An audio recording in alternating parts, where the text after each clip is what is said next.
When the 2027 succession gained momentum, a tussle ensued in the Azimio coalition as Kalonzo maintained that he would not back Odinga for the third time, leading to a standoff. Kalonzo later agreed to support Odinga in a declaration made at the Jacaranda grounds with hopes that his unwavering support would be repaid in 2027 with Odinga backing his bid. Tutaendelea na muundo wa Azimio One Kenya na candidate wetu ni Raila Amolo Odinga. Kalonzo's prospect to inherit Odinga's vote-rich political backyard dwindled after Odinga appeared to reach out to President Ruto for a political settlement, with some Odinga allies joining government as he campaigns his way to the African Union chairmanship. Kalonzo is yet to lead his foray into the backyard of Odinga, with the president keen to make inroads in light of his engagement with Raila Odinga. Nilisimama hapa Kondele. Nikasema siku moja nilisaidia Agwambo. Na safari hii yeye amerudisha mkono, amenisaidia mimi.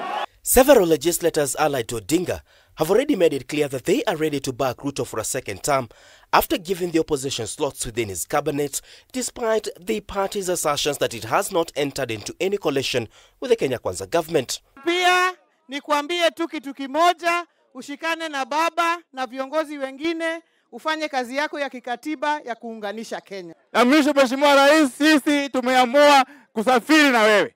Tumeamua kutembea na wewe bega kwa bega. Lakini saa hii kuna watu ODM wako ndani ya serikali ambayo wameresign. Sasa saa hii hata ukisema kuna kasoro tutakubali. Kwa maendeleo, kwa siasa tuko na wewe na tutakusupport. Uko na waziri wetu Joho, uko na Wandai, sisi kama ODM tunakusupport na tutakuwa hapo 2027 nyuma yako. Mungu akubariki.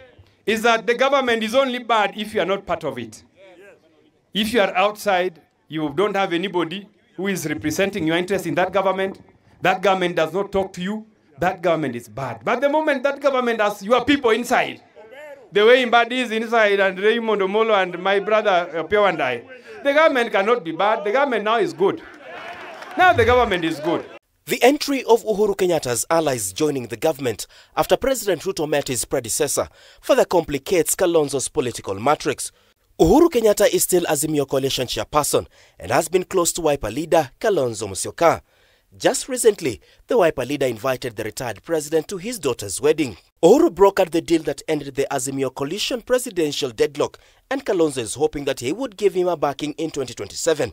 The re-entry of Kamba into Gema was hoped to solidify the same. As we celebrate this unity, we promise that the Kamba will fully and effectively be integrated, and they have been integrated in all the governance levels and organs, starting from branches to the national level. Whereas Uhuru Kenyatta's Jubilee Party Secretary General Jeremiah Kioni asserts that no discussion was held in regards to the 2027 elections, the preceding events point to a different case.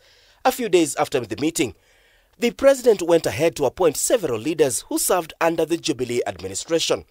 This included former Health CS Mutahi Kagwe, who featured prominently in the race to replace Rigathi Gachagua when he was impeached. It remains unclear as to whether Kenyatta will back Kalonzo on his bid or attempt to give direction to the Mount Kenya region. You are free even to change the name. Hata mkisema change the name Wiper, iwe Ngema, I'll be ready for it. Unaniambia? Then you take over. Kuna mkamba tena. For Kalonzo, Gachagua appears to be the next solid option as he seeks to ascend to the house on the hill. Both of them have expressed interest in regards to working together, but Gachagua wants Kalonzo to rally at least 4 million votes before they can work on the prospects of working together. Tunaongea na kiongozi Kalonzo, mimi na viongozi tunaongea. Na tutapanga vizuri. Na Wakenya wengine, kina Eugene Wamalwa, wengine kila pahali huko Masaini. We are talking as Kenyans. Both Kalonzo and Gachagua have been pushing themselves as the new opposition following concerns that ODM was in government. Kalonzo, in a bid to stay afloat with his presidential ambition, has demanded that Odinga states his position as to whether his party was still in opposition or within the government. Tukianza Januari pia ni lazima tuamue tuwe na muungano mpya kwa kupeleka wao watu nyumbani. Wangapi wanakubali hiyo? Ati wengine wanasema hawa ni opposition. Opposition ni sisi. ati saa hii mimi ambaye nimefanya kazi ya opposition miaka nenda miaka rudi, unataka nifate ati opposition ambaye inaongozwa na Rigathi Gachagua? Ati sasa yeye opposition leader hapa Kenya? Rigathi anaweza kuwa opposition leader hapa Kenya? Mtu juzi alikuwa anapiga sisi tear gas, akaenda kakula kondoo ya Kenyatta huko kwa shamba yake.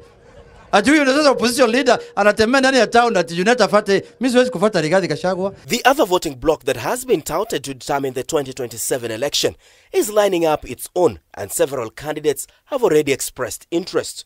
The Gen Zs are among others pushing for Senator Okiya Omtatah to further shrink Kalonzo Musyoka's options. Martin Opio, K24 TV, Nairobi.